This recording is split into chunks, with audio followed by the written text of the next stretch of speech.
கன்னிராசிக்காரர்கள் காலபுருஷனுடைய வீட்டில் கன்னிராசி அப்படிங்கிறது ஒரு தனித்துவமான ஒரு ராசியாக விளங்குகிறது. பொதுவாகவே கன்னிராசிக்காரர்களுக்கு இந்த சனிப்பெயர்ச்சியோ குரு பெயர்ச்சியோ நல்ல பலன்களை தான் கொடுத்துட்ருக்கு.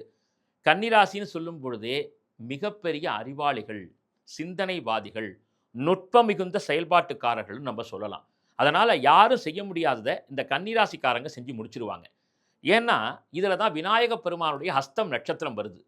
அதனால இந்த கன்னியா ராசிக்காரர்கள் எதையும் நுட்பத்தோடு செய்வதால் இந்த பராபவ வருடம் அவர்களுடைய அறிவுக்கும் ஆற்றலுக்கும் அங்கீகாரம் தரக்கூடிய வருடம் என்றே சொல்லிவிடலாம். இந்த கன்னியா ராசிக்காரர்களுக்கு இந்த வருடம் நிறைய பிரயாணங்கள் போவார்கள், நிறைய புனித யாத்திரைகள் செல்வாங்க, கோவிலுக்கு போவாங்க, சொந்தக்காரங்க, கல்யாணம், ஒரு நிச்சயதார்த்தம், கும்பாபிஷேகம், புனித காரியங்கள், நல்ல விஷயங்கள்லாம் அந்த காலத்தில் நடக்க போகுது. அதனால கன்னியா ராசிக்காரர்கள் வீட்டிலேயே இருக்க முடியாது, சுற்றிக்கிட்டே இருக்கிற மாதிரி தான் இருக்கும். நல்ல விஷயங்கள், அதே மாதிரி பார்த்தீங்கன்னா சுப விரயம், அதாவது நிறைய பணங்கள் வந்து சுபகாரியத்துக்கெல்லாம் செலவு பண்ணுவீங்க. அது ரெட்டிப்பாக நமக்கு திரும்பவும் வரப்போகுது. அதனால் வீட்டில் நிம்மதிகள் இருக்கும். நீங்கள் வந்து கவனம் செலுத்த வேண்டிய விஷயம் என்னன்னு கேட்டிங்கன்னா, கண்டிப்பாக நடந்து போகும் பொழுது, அதாவது மாடியில் நடந்து போகிறீங்க, வீட்டில் நடந்து போகிறீங்க, அப்படி போகும் பொழுது அடி எடுத்து வைக்கும்போது கொஞ்சம் ஜாக்கிரதையாக போகணும். ஏன்னா கேது பகவானுடைய சஞ்சாரம் கொஞ்சம் மாறுபட்டு இருக்கிறதுனால தவறாக நினைக்க வேண்டாம், வழிக்கு விழுவதற்கு வாய்ப்பு இருக்கிறது. அதனால் வேகமாக ஓடுறது அந்த மாதிரி இல்லாமல் கொஞ்சம் நிதானத்தை கடைபிடிச்சிங்கனாலே போதுமானது.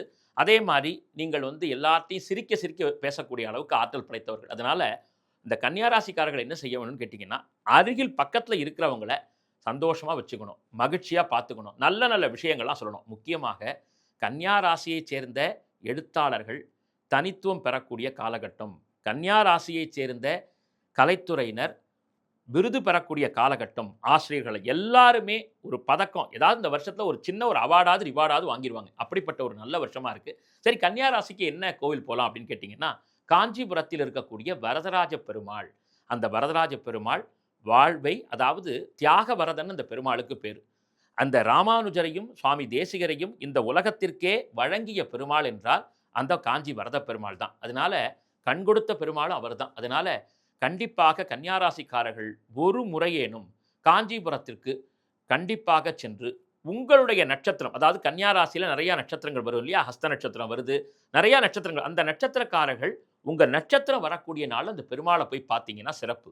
அப்படி போக முடியலைன்னா தன்வந்திரி பெருமாள் எங்கே இருக்கிறாரோ, வாலாஜாபாத்தில் கூட ஒரு தன்வந்திரி பெருமாள் இருக்காரு, அப்போ தன்வந்திரி வழிபாடு செய்தாலும் உங்களுக்கு வெற்றியை வாழ்வில் தரும். அதனால் இந்த பராபவ வருடம் கன்னியாராசிக்காரர்களுக்கு வாழ்வில் சிறந்த வெற்றியை தரப்போகிறது என்று சொல்லிக் கொள்கிறேன்.